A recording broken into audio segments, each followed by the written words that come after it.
This is One Sentence News, a daily podcast featuring 3 news stories with a sentence-long summary and 1 sentence of context apiece. I'm Colin Wright.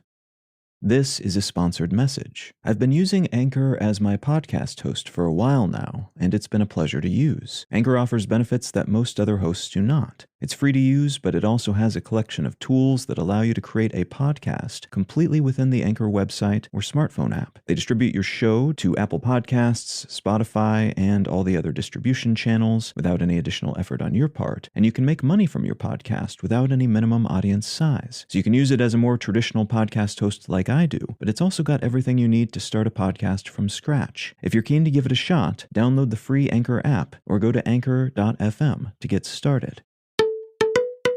It's Friday, August 26th, 2022. Let's talk about the news. From TechCrunch, Toyota accepts California's authority to set emissions standards under Clean Air Act. Japanese vehicle giant Toyota has announced it will recognize the U.S. state of California's authority when it comes to vehicle emission standards, which are more substantial and stern than those of most other states and the federal government, and which have already been accepted by many other automakers and more than a dozen other states. More specifically, 17 other states have adopted California's tailpipe emissions rules, and 15 have adopted their zero-emissions vehicle requirements. California is looking to completely ban the sale of new gas-powered passenger vehicles in 2035, and Toyota's acceptance of their authority in this regard implies that the company, alongside many of its competitors, will be stepping on the gas in terms of transitioning fully to electric vehicles, which will allow them to stay on good terms with regulators in the states adopting these standards, but also allows them to bid on government contracts, which can be lucrative.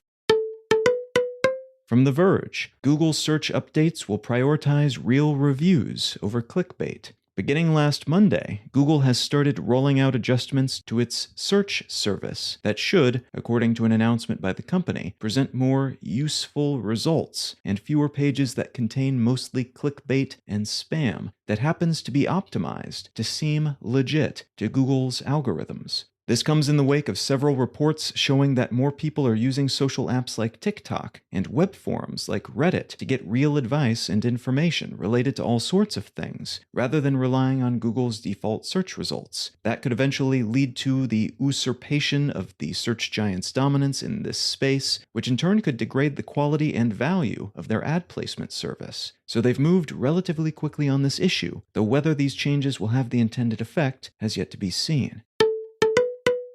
And from Axios, former Pakistan Prime Minister Imran Khan charged under Anti-Terrorism Act. Recently booted Pakistan Prime Minister Imran Khan has been charged by the government for allegedly threatening senior police and a judge while giving a speech, marking an escalation in the former PM's conflict with the government that replaced him in April. Khan has been working his way through the populist authoritarian playbook since his ouster, gathering crowds to menace government officials and summoning mobs of supporters to bodily protect him from law enforcement. His political party has said that they'll hold nationwide protests if Khan is arrested, and it's unclear whether the government will push things further in the immediate future, risking economic shutdown and violence to silence a former leader who introduced many of the legal tools they're now using against him, which he used to silence his own political rivals.